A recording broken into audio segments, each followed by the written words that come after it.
Nos agrada saludarles una vez más. El título de nuestro tema en esta noche, Apocalipsis dice, ¿dónde está el trono de Satanás?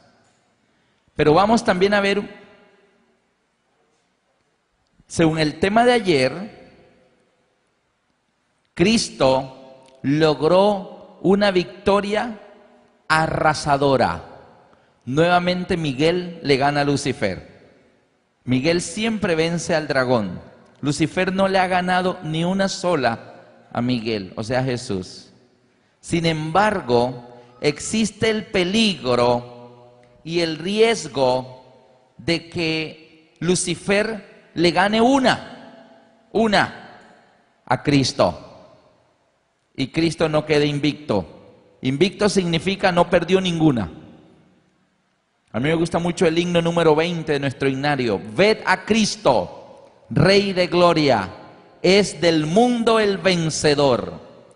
De la guerra vuelve invicto.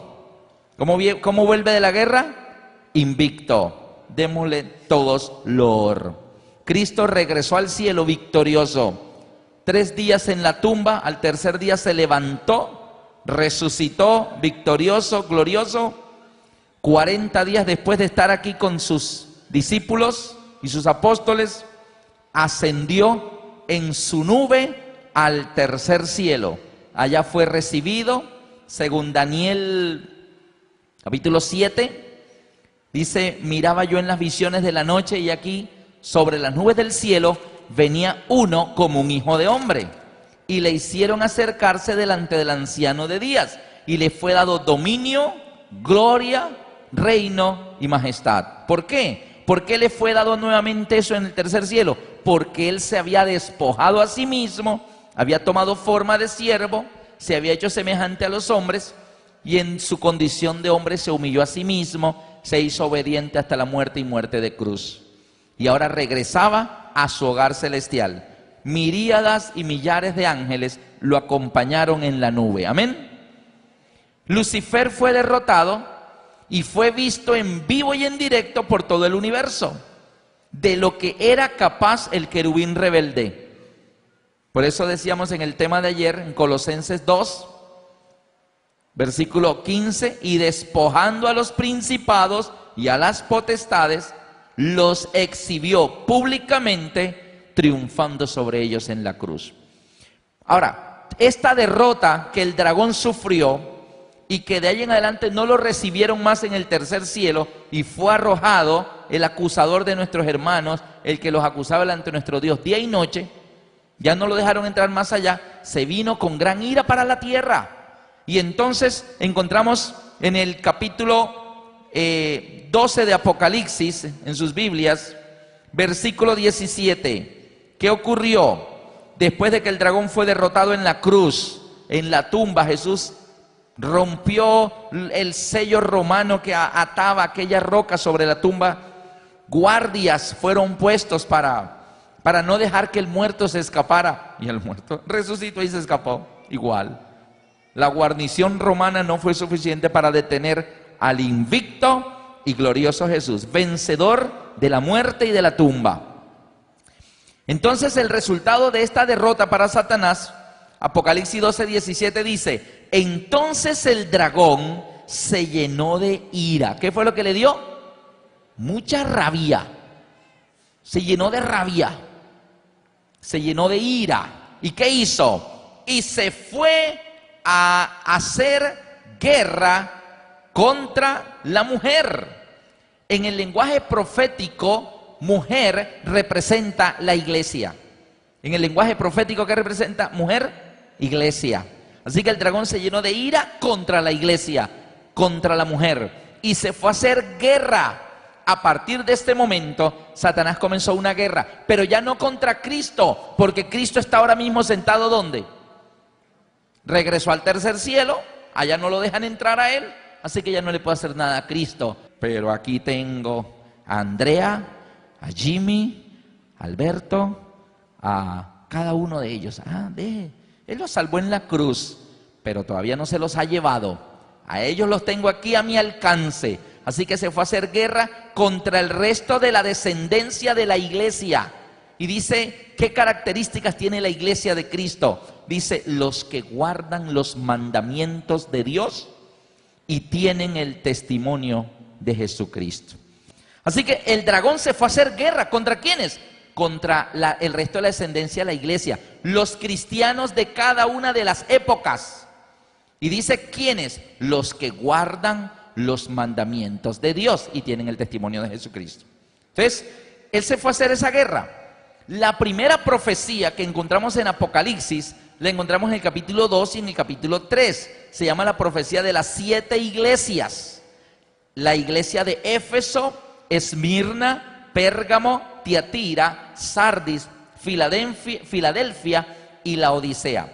Son 7 épocas, 7 periodos de la historia de la iglesia cristiana desde el momento en que Jesús ascendió al cielo. ¿Cuándo Jesús ascendió al cielo?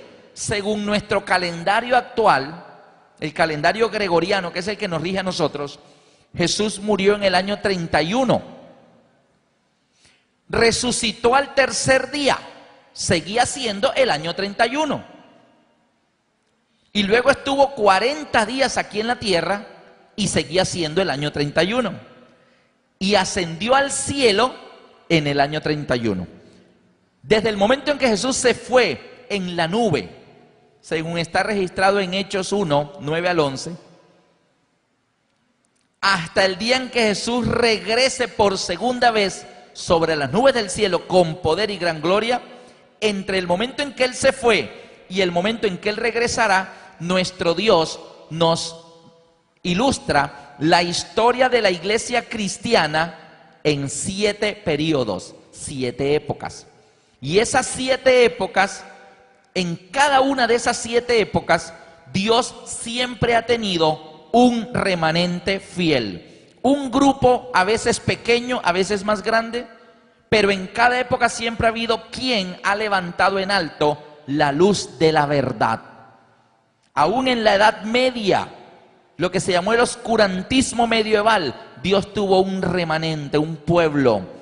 Y en cada una de las épocas ha habido grupos de personas que viviendo entre este año y este año se mantuvieron fieles a la verdad de la Biblia. Y estamos viviendo la última. Hoy estamos aquí, hoy estamos en la iglesia de la Odisea. Usted y yo pertenecemos a ese 7º grupo. Por eso el tema de ayer se titulaba Los 7 ejércitos de Dios. No se los alcancé a decir. Alguien pudo haber dicho ayer, ¿y dónde están los 7 ejércitos de Dios? No alcancé a llegar a esa parte. Pero como cada tema es continuado, ahí están esas 7 épocas.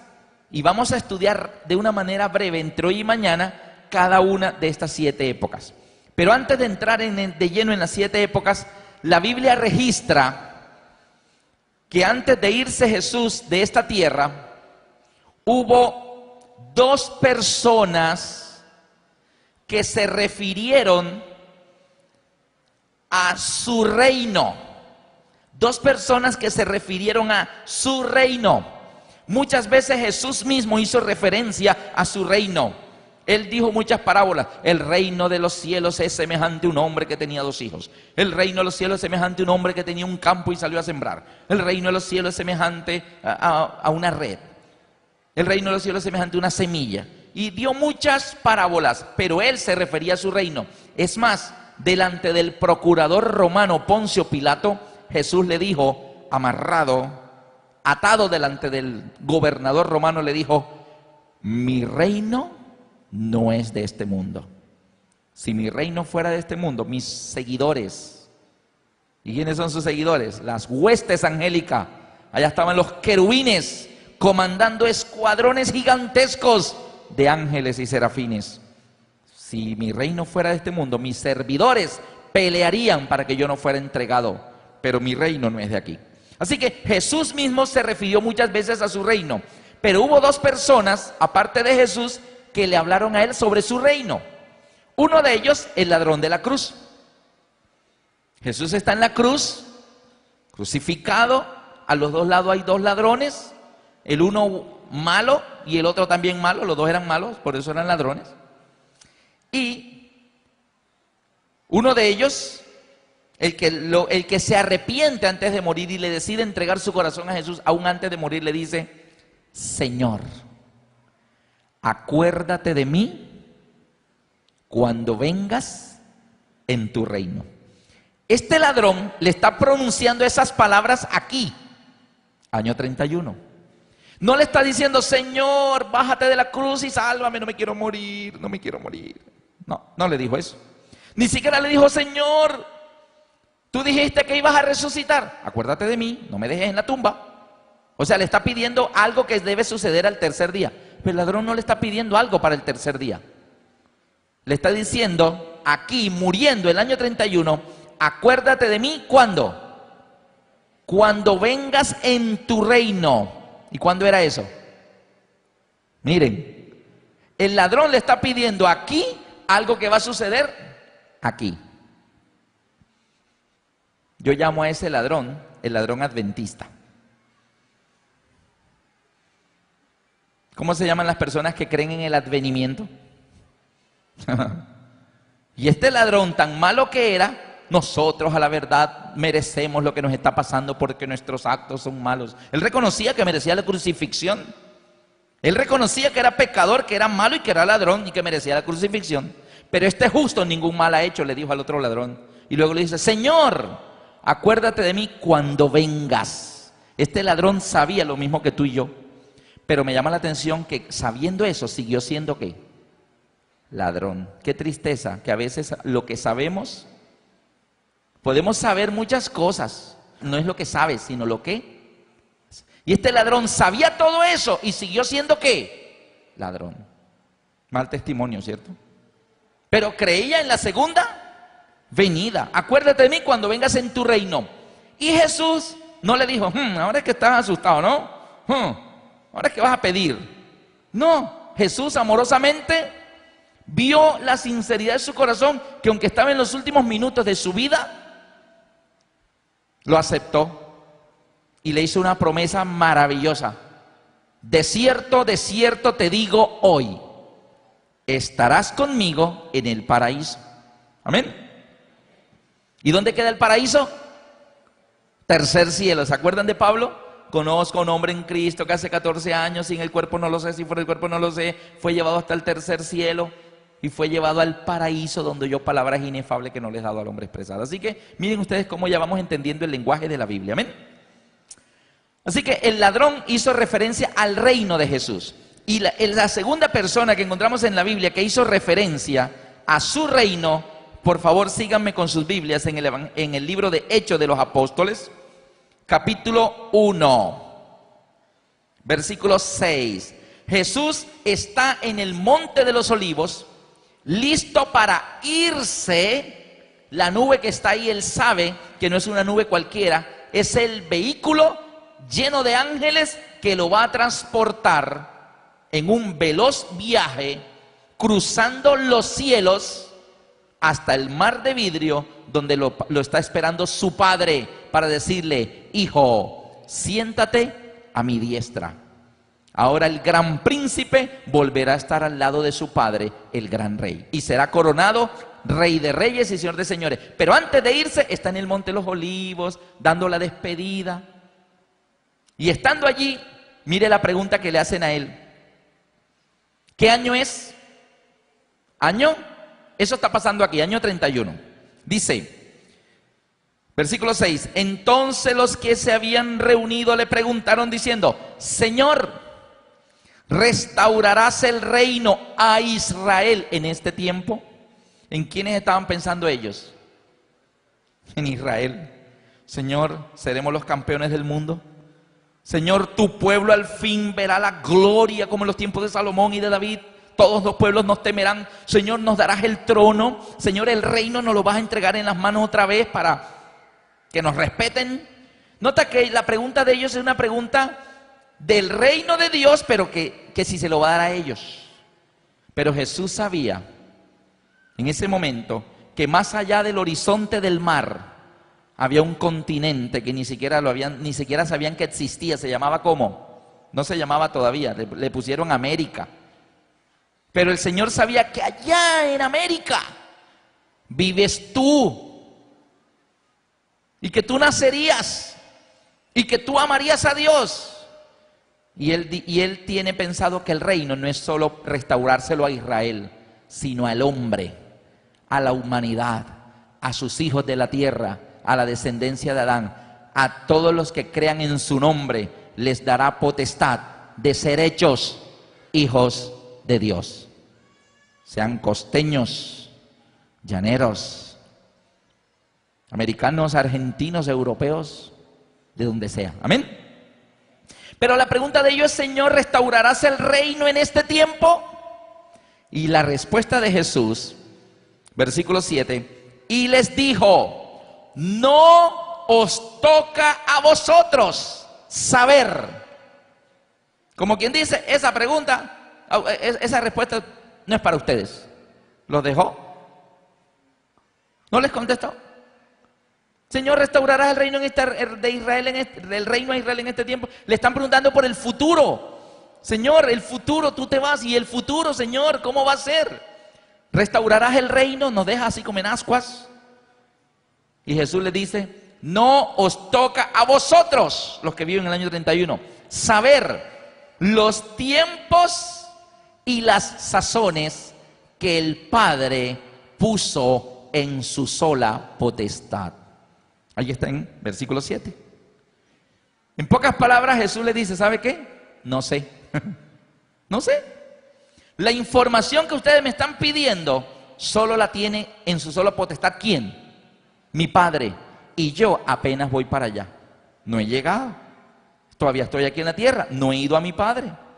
Ahora que vaya, vamos a ver. Pero ahorita mismo la información la tiene ¿quién solamente? Mi Padre. Además, eso no le toca a ustedes saberlos. Y a este grupo lo dejó con la incógnita. No era una información para ellos. No les toca a ustedes saberlo. Y se quedaron con la pregunta. Entonces, Jesús asciende, ¿verdad?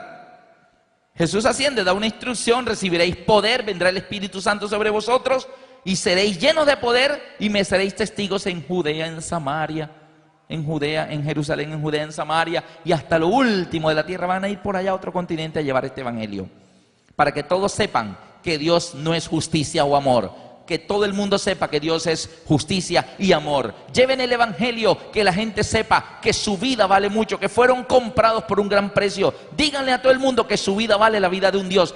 Díganle a todo el mundo que Cristo vino, los quitó a ellos y se puso Él, y Él murió por ellos. Díganle que sus pecados han sido perdonados. Vayan y díganle a todo el mundo que Cristo los ha salvado y que les voy a preparar lugar. Esa información es solo para ustedes. Vayan a trabajar. Y Él se fue a hacer lo suyo y dijo: ahora vayan ustedes. Pero solos no pueden ir. Les voy a enviar el Espíritu Santo. Es menester, ¿verdad?, que lleven al Espíritu Santo. Que si el Espíritu Santo no va con ustedes, no pueden hacerlo. Y déjenme decirles, en lo personal, antes de subir a la plataforma, siempre que voy a predicar, yo siempre le pido a Dios que no me deje estar aquí solo. Señor, no quiero estar en esa plataforma solo. Sube conmigo.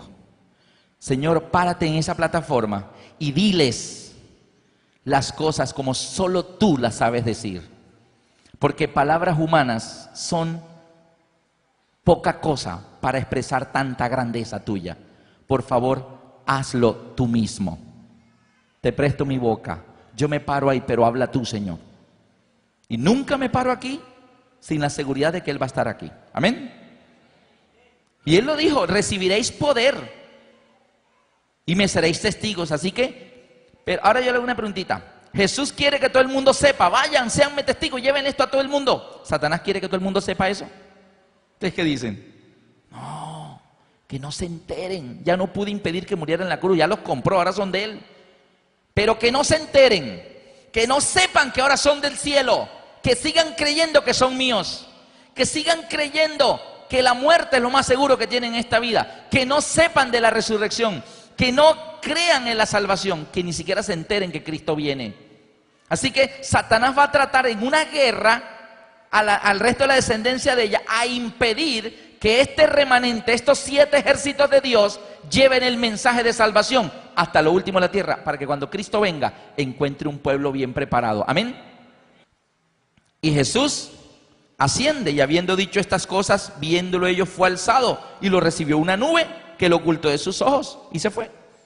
Dice que los discípulos quedaron así con la vista, y entre tanto que él se iba, se ponía chiquitico, chiquitico, hasta que la nube los tapó, y ya la nube lo había tapado, y ellos seguían mirando. De repente, 2 ángeles, entre ellos allí en forma humana, varones galileos, ¿por qué estáis mirando al cielo? Este mismo Jesús, eso está ahí en el versículo 11, este mismo Jesús que ha sido tomado de vosotros al cielo. ¿A cuál cielo? Al tercero. Así mismo vendrá, como le habéis visto ir al cielo. Así que está la promesa de que el que se fue, volverá. Viene a buscar lo que compró. Usted no compra algo y lo deja en el mostrador. ¿Está bien? Así que volverá por segunda vez. Ahora bien, ¿ellos al fin supieron lo del reino, si sería restaurado? No supieron. El Padre lo tiene en su sola potestad, ni siquiera el Hijo, yo no sé. Cuando Jesús estuvo en esta tierra dijo, el día y la hora, nadie lo sabe. Ni siquiera los ángeles, ni siquiera el Hijo, solo mi Padre. El Padre lo tiene en su sola potestad. Y los primeros cristianos fueron llenos del Espíritu Santo y predicaron el Evangelio durante todos estos años. De repente en el año 96,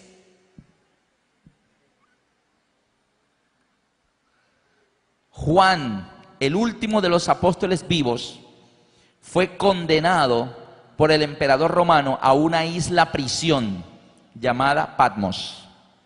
Y allá estaba Juan, ya entrado en años. Y allá estaba cumpliendo la condena de prisión en una isla prisión. Y en el año 96 viene Jesús. Juan tiene 65 años de no ver a Jesús. ¿Qué pasa cuando tú dejas de ver a una persona por 65 años? Y cuando lo vuelves a ver, se parece. Se parece. Por eso es que ustedes encuentran a Juan en el Apocalipsis 1 diciendo, miré y vi a uno semejante al Hijo del Hombre. ¿Cómo que Juan, que fue el apóstol que más cerca estuvo de Jesús, estuvo en la Santa Cena, se le sentó al ladito, hasta recostó la cabeza en el pecho de Jesús? En la oración de los 3 que él llamó, ahí estaba Juan. En la crucifixión todos salieron corriendo, menos Juan, se quedó con la mamá de Jesús. Y estuvo ahí, vio todo lo de la crucifixión, no tenía miedo. Juan, que estuvo tan cerquita de Jesús, casi no se le despegaba a Jesús. ¿Cómo es posible que no conozca a Jesús? Ay, él debería decir, miré y vi a Jesús de frente, es Jesús. No, él dice, miré y vi a uno semejante al Hijo del Hombre, pero lo vio muy cambiado. Es que cuando él lo vio aquí en la tierra, andaba con sandalias, túnica, un cordoncito aquí amarrado. Y ahora lo ve con vestido celestial, una ropa de lino que llegaba hasta los pies semejantes al bronce bruñido. Es que los zapatos que usan en el cielo son de un material que no lo hay en la tierra. Así que Juan mira y dice, esos zapatos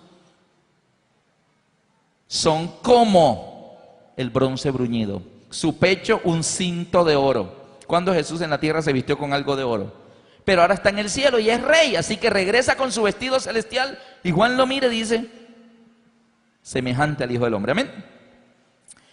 Pero miren lo que sucede ahora. Apocalipsis 1:1. Apocalipsis 1:1. Dios le da a Juan el Apocalipsis en el año 96. Aquí. ¿Recuerdan que en el año 31 preguntaron por el futuro? Y él dijo, esa información no le toca a ustedes. Eso no es para ustedes. Esa información la tiene mi Padre en su sola potestad. Pero en el año 96 Jesús viene y le dice a Juan, Apocalipsis 1:1, la revelación de Jesucristo. Aquí querían que Jesucristo les revelara algo y Jesús dijo, no sé, esa información la tiene mi Padre en su sola potestad. Pero en el año 96 Jesús viene y dice, revelación de Jesucristo, que Dios le dio. ¿Y por qué Dios se la dio? Porque el Padre aquí no se la había dado. El Padre la tenía en su sola potestad.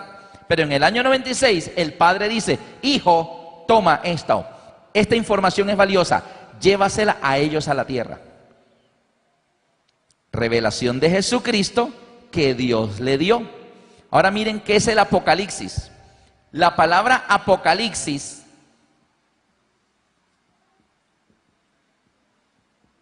se ha especulado mucho sobre esa palabra. Se le ha dado un tinte de desastre. Apocalipsis es desastre, muerte, caos, miedo, terror.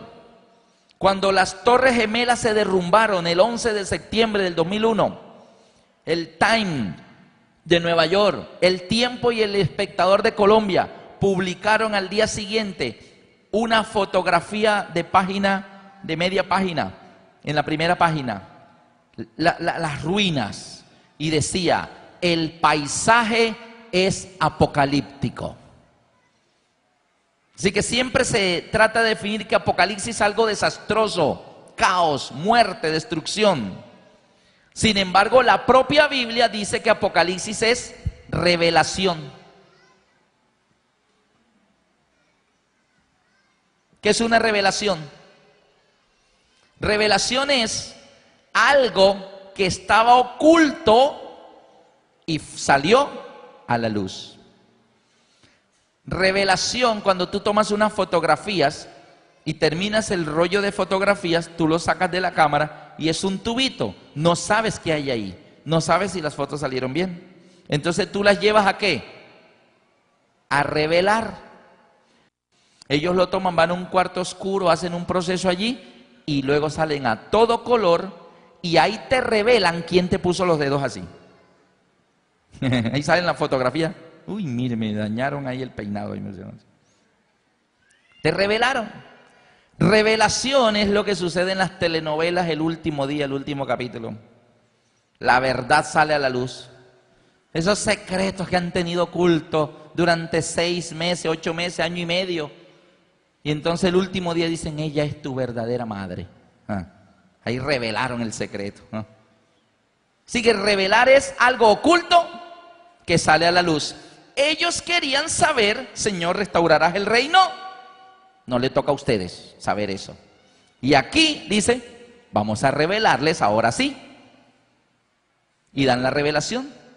Ahora vamos a hablar. Y Él da la revelación de todo ese futuro hasta la segunda venida, inclusive después de la segunda venida, todo lo que va a suceder. Y lo reveló todo. Pero no solo para Israel, sino ¿para quiénes? Para todo el mundo. Amén. Ahora miren, la revelación ¿de quién es?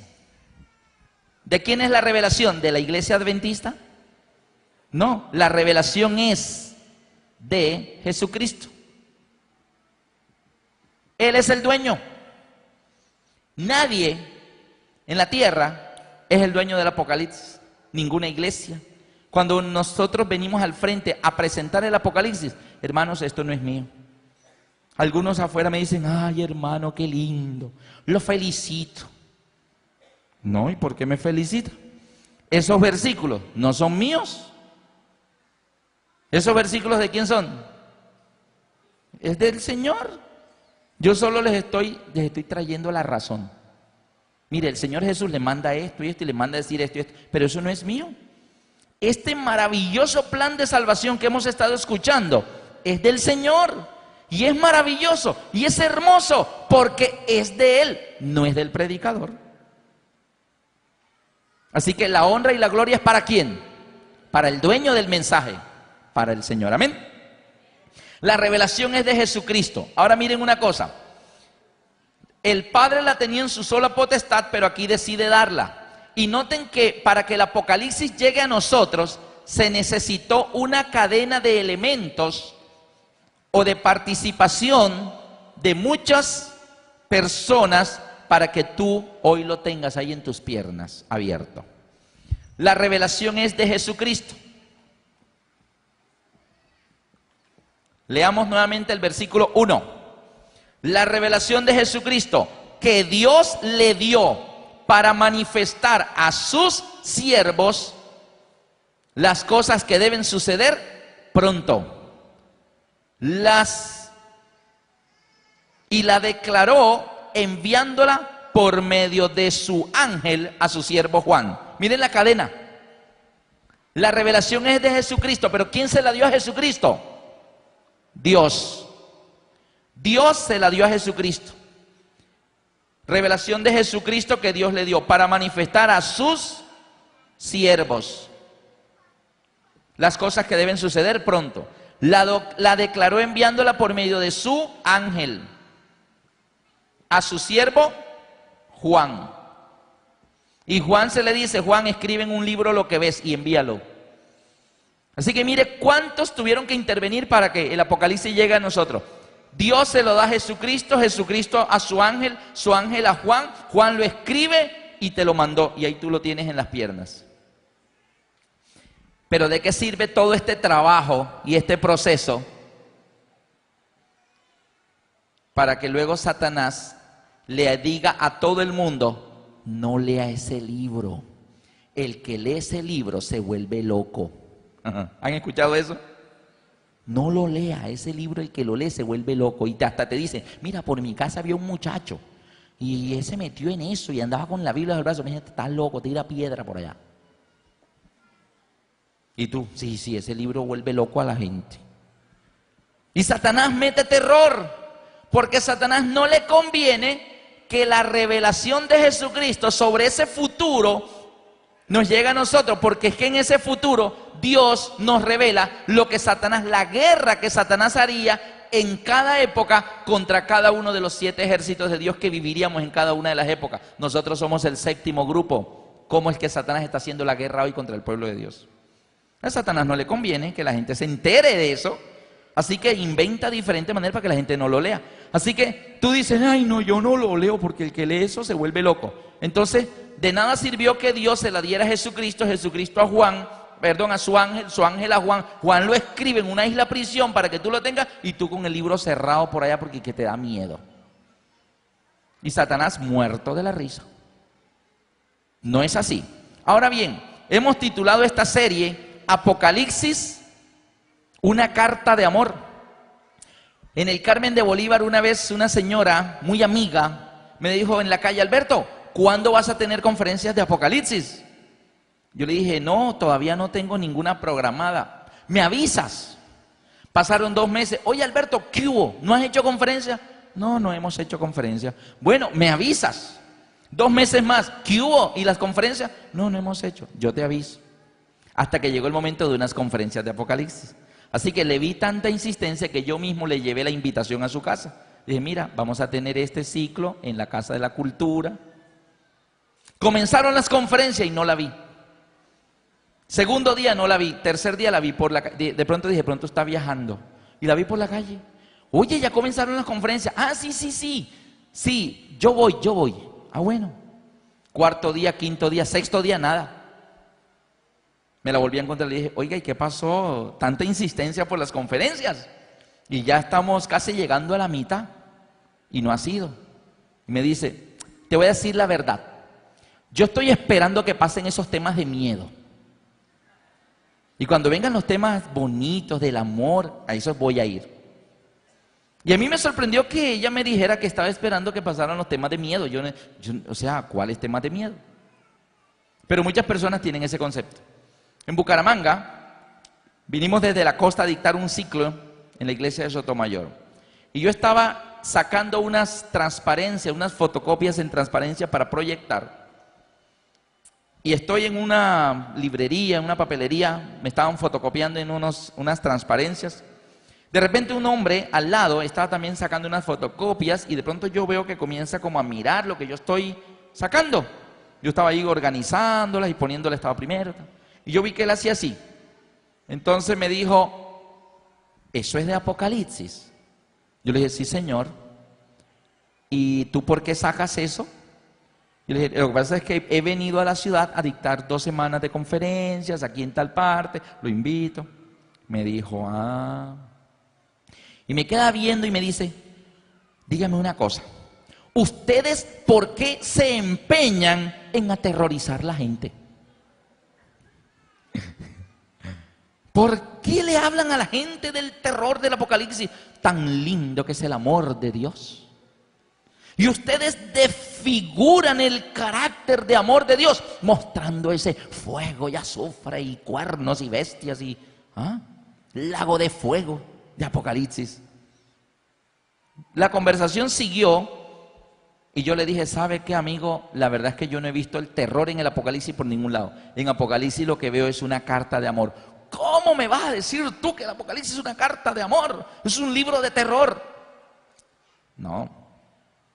Así que en ese momento, tratando de explicarle a este amigo, José se llama, quedamos hasta siendo buenos amigos, le dije, mira José, el Apocalipsis es una carta de amor y te voy a explicar por qué. El dragón derrotado en la cruz se llenó de ira y se fue a hacer guerra contra la iglesia, contra el resto de la descendencia de ella, todos los cristianos de todas las épocas. Guerra a muerte, con mucho odio. ¿Se llenó de qué? De ira. La pregunta es, Dios sería un Dios de amor si sabiendo eso no nos avisa. ¿Ustedes qué opinan? No nos dice nada, dice, ay no, para no asustarlo, mejor no le digamos nada, que el dragón va a volverlos nada ya. ¿No? ¿Sería un Dios de amor? Les voy a poner un ejemplo, disculpen el ejemplo que voy a poner. Imagínate que yo estoy aquí predicando y de pronto yo veo una bomba. Ahí hay una bomba. Y yo me doy cuenta que la bomba está ahí. Y entonces yo digo, si digo una bomba, cunde el pánico, la gente brinca, grita a unos pisoteados. No. Mejor no les voy a decir nada para que no entren en pánico. Y entonces yo le digo, ¿sabe qué? Voy a parar aquí, por favor, Jimmy, venga, ténganos un servicio de canto mientras, para que se coloquen de pie, descansen. Ya vuelvo. Y dejo aquí a Jimmy dirigiendo un servicio de canto y me voy yo por allá. ¿Eso sería amor? No, sería de todo, irresponsabilidad de todo, pero no amor, ¿cierto? Dios ve el peligro. El dragón lleno de ira, guerra, va a atacar al pueblo de Dios y Dios no dice nada. ¿Eso sería un Dios de amor? Miren el versículo 1 de Apocalipsis, la revelación de Jesucristo que Dios le dio para manifestar a su siervo las cosas que deben suceder pronto. ¿Saben que este no es el único Apocalipsis que tiene la Biblia? En la Biblia hay muchos Apocalipsis, porque ¿qué es Apocalipsis? Revelación. Vamos a poner un ejemplo. ¿Cómo sería el Apocalipsis en los tiempos de Noé? ¿Cómo sería el Apocalipsis en los tiempos de Noé? Dios decide, vamos a destruir la tierra, un gran diluvio, voy a acabar con todo, ¿cierto? Entonces Jesús, que es nuestro intercesor, dice, Padre, avisémosle a Noé, él es de los nuestros, ora todos los días, está en comunión conmigo, es obediente, avisémosle a Noé del diluvio. Y Dios dice, no le avisemos, porque después Noé se estresa. Noé se asusta. Imagínate que yo le diga a Noé que voy a arrasar con todo y que voy a hacer un cataclismo y voy a acabar con todo en la tierra. No podrá dormir, tendrá que tomar medicina para los nervios. El pobre Noé se va a asustar, se va a aterrorizar. ¿Eso sería un Dios de amor? No sería un Dios de amor. Dios es un Dios de amor, así que Él va a mandar un diluvio y Él le manda un Apocalipsis a Noé, una revelación. ¿Cómo diría el Apocalipsis en los tiempos de Noé? Diría, revelación de Jesucristo que Dios le dio para manifestar a su siervo Noé las cosas que deben suceder pronto. Dios le avisó a Noé lo que iba a suceder por amor. ¿Noé fue salvado? Sí, y toda su familia. Y hubieran sido salvados más si le hubieran creído a Noé. Imagínate el Apocalipsis en los tiempos de Lot. ¿Cómo diría el Apocalipsis en los tiempos de Lot? Dice Dios, vamos a destruir toda la llanura con fuego y azufre. Señor, allá está Lot. Lot es de los nuestros. Avisémosle. No le digamos nada a Lot porque Lot se enferma de los nervios. Se vuelve loco después si se pone a escuchar eso de fuego y no le digamos nada. ¿Sería un Dios de amor de no avisarle? No, le mandó el mensaje. ¿Cómo diría el Apocalipsis en los tiempos de Lot? Revelación de Jesucristo que Dios le dio para manifestar a Lot las cosas que debían suceder pronto. Le avisaron, Lot alcanzó a salir de la ciudad y se salvó. ¿Eso es un Dios de amor? Y ustedes pueden encontrar en la Biblia muchos ejemplos donde el Señor avisa con anticipación, porque guerra avisada, ya ustedes saben, ¿verdad? Así que ese es el propósito de la revelación. Es decir, el Señor sabe lo que Satanás va a tratar de hacer en cada época y nos manda a avisar. El problema con el Apocalipsis es que algunas personas se ofenden con lo que él dice. ¿Sí o no? Hay personas que, no, a mí ese libro no me gusta porque claro, dice cosas que golpean. Y a veces a uno no le gusta. Y déjame decirte, cuando yo entré a la iglesia, cuando yo le entregué mi vida a Jesús, yo usaba unos zapatos de la moda. La plataforma era como de este alto, o sea, el pie era por acá arriba así. El tacón era como así, eran unas botas. Yo era flaco así. Y me compré esos zapatos y el blue jean era de bota campana que cubriera el zapato. Y uno caminaba así. Mi papá cuando me veía llegar decía, quítense, cuidado me pisas. Y usaba el cabello largo. Tenía 17 años. Y fuimos a la iglesia. Y mi papá peleaba conmigo para que yo me cortara el cabello. Me peleaba. Y yo iba a la peluquería y regresaba y mi papá decía, ¿ya te peluqueaste? Sí, te robaron la plata. Porque yo le decía al peluquero, poquito, poquito. La más por aquí, por poquito. Y yo seguía con mi cabello largo. Y así fui a la iglesia. Y así me entregué a Jesús. Recuerdo la primera vez que fuimos a la iglesia central de Barranquilla. Me puse mi pinta y todos vamos a salir. Cuando están todos en la puerta esperándome, llego yo en jean y camiseta. Una camiseta roja y mi jean y mis zapatos grandotes. Y mi papá dijo, ¿piensas ir a la iglesia así? Dije, sí. No, tú a la iglesia no vas así, es la casa de Dios. Ya vengo. Se entró al cuarto y sacó una corbata como de este ancho. Y yo le dije, yo no me pongo eso. No. ¿Qué a la iglesia y quién con corbata? Pues no, al Señor le interesa mi corazón o mi ropa. Me voy así. Me bauticé. Y me bauticé en jean. Me quité las botas y me entré al bautisterio así en jean.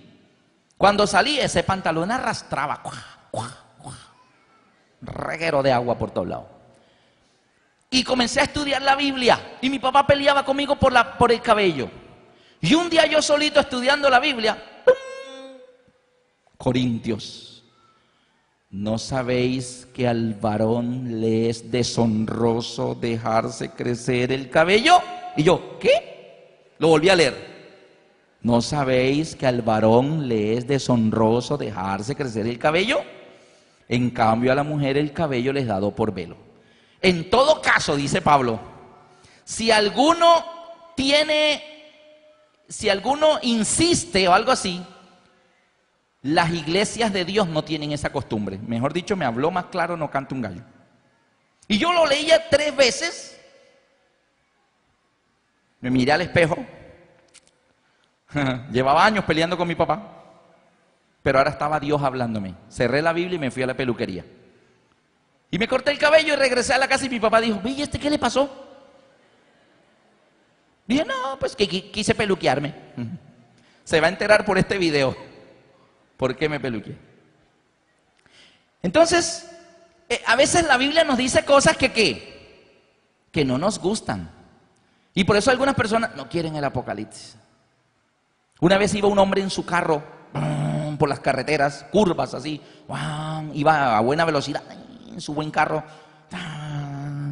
Y de repente en una curva, no veía lo que venía al otro lado, y él va entrando a la curva, cuando le viene de regreso otro carro en el mismo carril de él.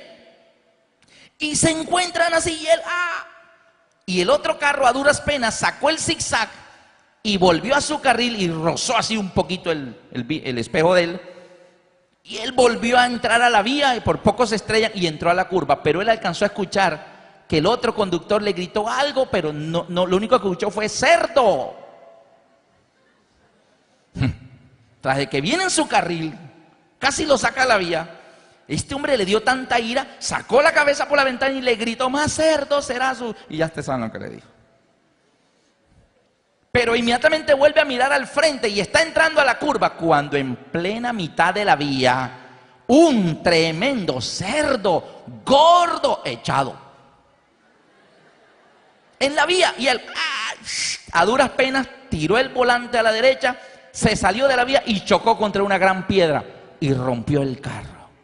El hombre, un poco aturdido, sale del carro y mira a tremendo cerdo ahí echado, tranquilo, ni se inmutó. Y él se comienza a poner a pensar. Ve en el pavimento los neumáticos del otro carro cuando, por sacar el zigzag al cerdo, se metió al carril de él. Y entonces él comienza a pensar y dice, ¿el otro conductor me gritó cerdo? ¿O me gritó fue cuidado con el cerdo? Y cayó en la conclusión, me estaba avisando para que yo no me estrellara. Y yo lo tomé como un ¿qué? Como un insulto. Y lo comencé a insultar a él. Y por estar insultándolo a él y no atendí su consejo, me estrellé por el cerdo. Me estaba avisando del cerdo. Queridos amigos, Dios nos va a avisar muchas cosas que van a pasar momento tras momento de la historia y especialmente los tiempos finales, los que usted y yo estamos viviendo. Pero no te sorprendas si en alguna de esas revelaciones de Jesucristo que Dios le dio, te va a decir algunas cositas que tal vez no te van a gustar. Pero Él las manda a avisar. Algunos toman el Apocalipsis como algo que ofende, pero el Apocalipsis es una revelación de amor, es una carta de amor. Nos está ¿qué? Avisando. Amén. Y es interesante que una de las bienaventuranzas de la Biblia, como las que Jesús dijo en el Monte de los Olivos, bienaventurados los mansos porque ellos heredarán la tierra, bienaventurados los limpios de corazón porque ellos verán a Dios y así. Hay una bienaventuranza en Apocalipsis 1:3 y mire lo que el Señor dice aquí. Y esto nos deja bien claro que Apocalipsis no es un libro de terror, es una carta de amor. Apocalipsis 1:3 dice, bienaventurado el que lee. Ese soy yo. Yo estoy leyendo el Apocalipsis. Bienaventurado significa dichoso, feliz el que lee. Yo estoy leyendo. Bienaventurado el que lee y los que oyen las palabras de esta profecía. Esos son ustedes están ahorita escuchando. Entonces, bienaventurado el que lee, bienaventurado el que oye, ustedes. Y luego dice, y el que guarda las cosas en ellas escritas, porque el tiempo está cerca. Bienaventurado el que lee, bienaventurado el que oye, bienaventurado el que guarda. De nada nos sirve que nos lean, de nada nos sirve que nosotros escuchemos si no hacemos. Si el hombre del carro hubiera tomado lo del cerdo como un aviso, hubiera sido bienaventurado, no hubiera chocado, hubiera disminuido la velocidad, se asoma, ve el cerdo, pasa pasito a los lados y luego sigue su camino. Pero él no fue bienaventurado, él se sintió, fue insultado. Así que el Señor no quiere que tú te sientas insultado, Él quiere que tú te sientas feliz y dichoso por lo que Dios te va a avisar. Yo entendí un poco más de este texto cuando mi hija Elisa tenía 4 años. Laurita tenía 2. Vivíamos en Bucaramanga cuando salió la película Liberen a Willy. Y yo fui a una tienda de videos y vi la película y dije, para las niñas, y para mí también. Así que la llevé a la casa y llegué feliz, niña, mira lo que traje, liberen a Willy. Ay, papi, ponla. Así que ellas dos se sentaron en un cojín, ahí a los pies del sofá. Yo puse la película y yo me senté en la butaca. Mi esposa no le gusta mucho la televisión, así que ella era un domingo, recuerdo, estaba cocinando. Y comenzamos allá a mirar Willy.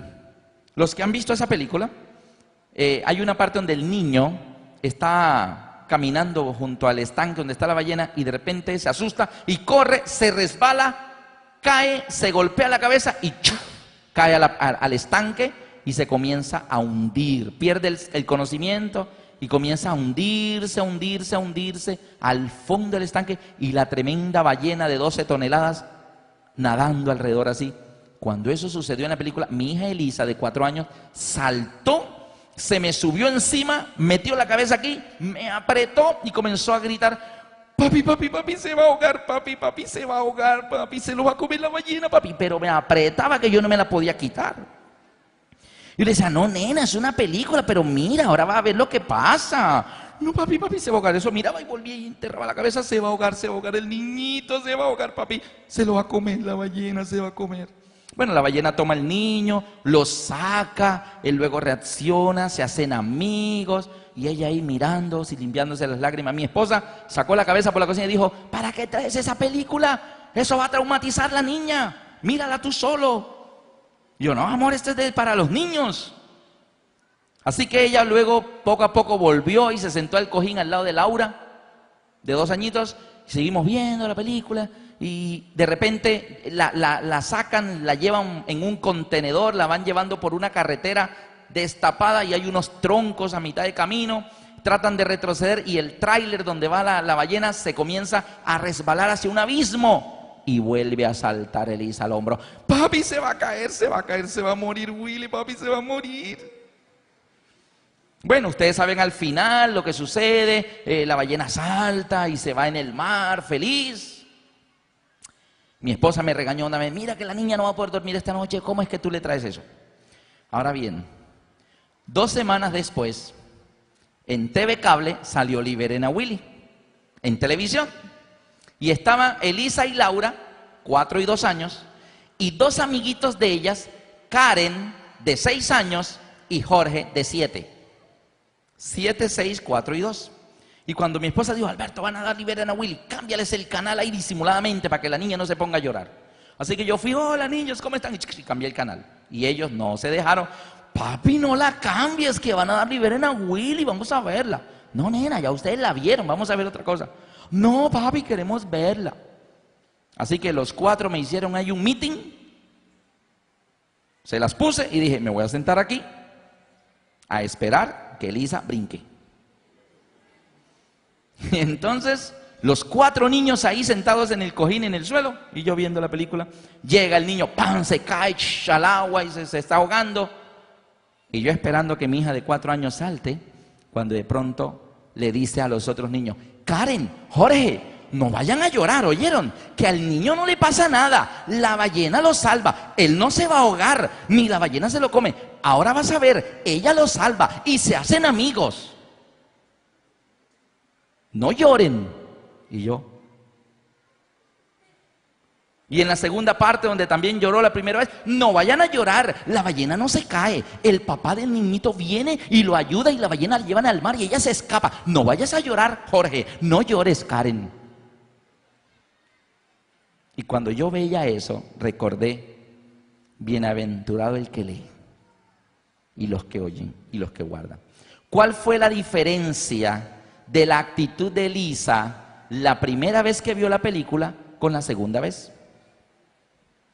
La primera vez ella sintió ¿qué? Miedo, angustia. ¿Gozaba la película? No la gozaba, estaba asustada, ¿cierto? La segunda vez, ¿cómo reaccionó? La segunda vez gozó la película, la disfrutó. ¿Y cuál fue la diferencia? Que la segunda vez Elisa se sabía el final desde el principio. Y eso la hizo vivir la segunda experiencia con más confianza. ¿Y qué es el Apocalipsis? No te preocupes. Si los van a matar, no te preocupes. Vas a resucitar en la vida eterna. Y si viene esto y aquello, no te preocupes. Cristo va a venir. Y nosotros sabemos el final. Mucha gente hoy en día sufre. Ay, se llama angustia existencial. Toman medicamentos para dormir. Los nervios no los aguantan. Va a venir una tercera guerra mundial. Ay, va a venir bombas atómicas. No, los cristianos no. Nosotros sabemos que no va a haber una tercera guerra mundial. Nosotros sabemos que va a venir un fin, pero el fin será la segunda venida de Cristo. Amén. Hay gente que dice: ay, va a haber un asteroide que va a golpear la Tierra y el mundo se va a acabar. Nosotros sabemos que no va a ser así. Hay personas, y ustedes los han visto cerca de ustedes, familiares, amigos, viendo las noticias y de repente ven noticias horribles y dicen: ay, Dios mío, ¿en qué irá a parar todo esto? ¿Han escuchado esa expresión? Ellos están asustados. ¿En qué irá a parar todo esto? El cristiano que salga con esas palabritas de, ay Dios mío, ¿en qué irá a parar todo esto? No sabe las profecías. Y por eso anda asustado, por eso no es bienaventurado. Pero si tú tienes la revelación de Jesucristo que Dios le dio para manifestar a sus siervos las cosas que deben suceder pronto, tú no vas a ser de los que dicen, ay Dios mío, ¿en qué irá a parar todo esto? Tú dices, amén, el Señor está cerca. Porque lo dice Lucas, cuando veáis que estas cosas comiencen a suceder, asústense. No, así no dice. Dice, erguíos, levantad vuestras cabezas, porque vuestra redención está cerca. Los cristianos no decimos así, decimos, yo sé en qué va a parar todo esto. El Señor está más cerca. Se están cumpliendo las señales. Eso significa que falta poco para la venida de Jesús. Amén. Por eso está esa bienaventuranza. Y la primera profecía, yo quiero terminar esta noche con la primera época, la primera iglesia, Éfeso. Y abran conmigo Apocalipsis capítulo 2, versículo del 1 al 7. Y hoy, nuevamente les quedo mal porque no les alcanzo a decir dónde es que dice Apocalipsis que está el trono de Satanás. Me toca decírselos mañana. Porque no hemos alcanzado a llegar allá, pero no se preocupe, mañana van a saber dónde está el trono de Satanás.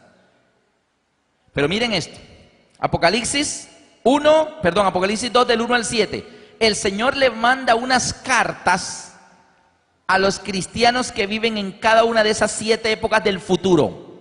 Y dice, Apocalipsis 2:1, escríbele al ángel de la iglesia en Éfeso, el que tiene las 7 estrellas en su diestra, el que anda en medio de los 7 candeleros de oro, dice esto.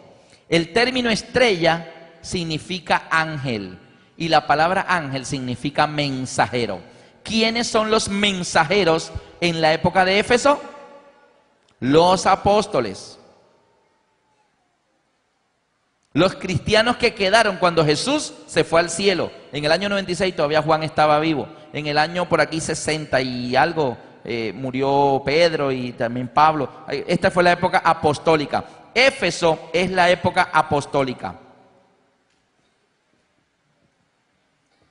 Éfeso es la época apostólica, ¿está bien? La primera época va del año 31 al año 100. El primer siglo de la era cristiana, aquí sería el año 100. Ahora, ¿qué le dice el Señor a los cristianos de la primera época? Yo conozco tus obras y tu arduo trabajo y paciencia, y que no puedes soportar a los malos, y has probado a los que se dicen ser apóstoles y no lo son, sino que los has hallado mentirosos. La época apostólica fue esa época bonita donde el poder del Espíritu Santo los llenó. Era la época en que se convertían 3,000 en un día. Era la época en que Pedro levantó al paralítico en la entrada del templo. Fue la época en que Pablo resucitó a Eutico en una vigilia. Fue la época en que Pedro resucitó a Tabita. Fue la época en que se convertían miles y miles. El evangelio llegó a toda la tierra conocida. La palabra Éfeso significa deseable. ¿A quién no le hubiera gustado vivir una época? En vez de estar escuchando a Alberto Lascarro, pudiera estar escuchando a Pablo, a Pedro. Pedro contando la tormenta en el mar y todo. Y Jesús dice, calla, enmudece. Y todo el mundo dice, ¿y usted cómo sabe? Y Pedro te dice, yo estaba ahí, yo lo vi. Yo estaba ahí. Imagínate esos sermones. ¿Está bien?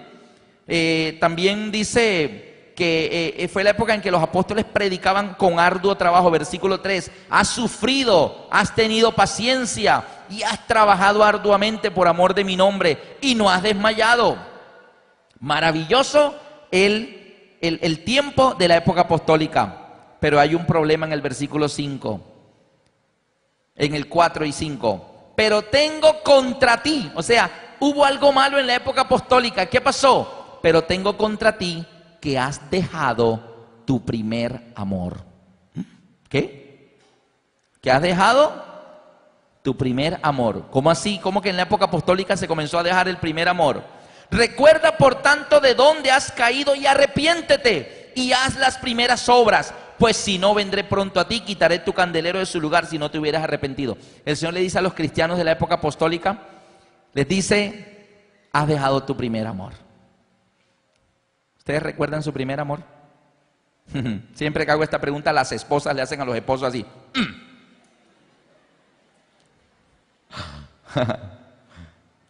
El primer amor es esa época del noviazgo, linda. El primer amor.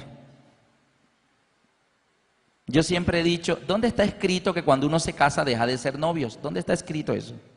¿Por qué de novios de la mano? Oh, no. Y caminamos pasito para no llegar. De casado, él adelante y ella atrás. Apure que vamos a llegar tarde. Ve adelante, yo voy atrás con los niños. ¿Cierto?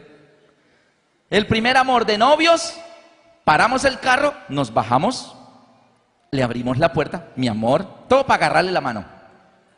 Le damos la manito, cerramos y le llamamos de la manito. El andén, cuidado. De novio. De casado se baja del carro y ¿no se piensa bajar? O sea, mire qué pasa cuando dejamos el primer amor, ¿cierto? O sea, ¿por qué cambiamos? El amor nunca deja de ser, según Corintios 13. O sea, el amor es para siempre. Así que sea novio de su esposa. Eso es otro tema. Parejas. Tengo contra ti que has dejado tu primer amor. Ese fuego misionero espiritual que de esta época deseable, a medida que fueron llegando los últimos años del primer siglo, se fue apagando, se fue apagando, se fue apagando. ¿Por qué? Porque los apóstoles comenzaron a morir y ya los que predicaban no habían estado con Jesús, sino que habían escuchado de Pedro cómo fue lo de la tormenta. Pero él no estuvo ahí, sino cómo lo contó Pedro. Pero la gente decía, no, a mí me gustaba ver cómo lo contaba Pedro, era chistoso. Entonces ya la iglesia no se llenaba tanto porque no era Pedro el predicador. Y algunas personas dejan el primer amor por el predicador, porque es que me gustaba ver el otro. Entonces ya no viene. Si tú vienes por el predicador, estás mal. Si tú vienes por Cristo, Cristo está aquí, está el predicador que sea. Amén. Así que no hay que dejar el primer amor. Y yo quiero en esta oportunidad preguntar, porque mire los ataques de Satanás. Satanás se fue a hacer guerra. ¿Y cuál fue su primer ataque? Voy a irlos desanimando poco a poco. Ese fuego se les acaba ahorita. Escoba nueva barre bien, pero eso ahorita se cansan. Así que ahí vino la primera guerra, ¿verdad? Voy a dejarlos, voy a enfriarlos. ¿Cuántos de los amigos que nos acompañan estuvieron en los caminos de Dios? ¿Cuántos?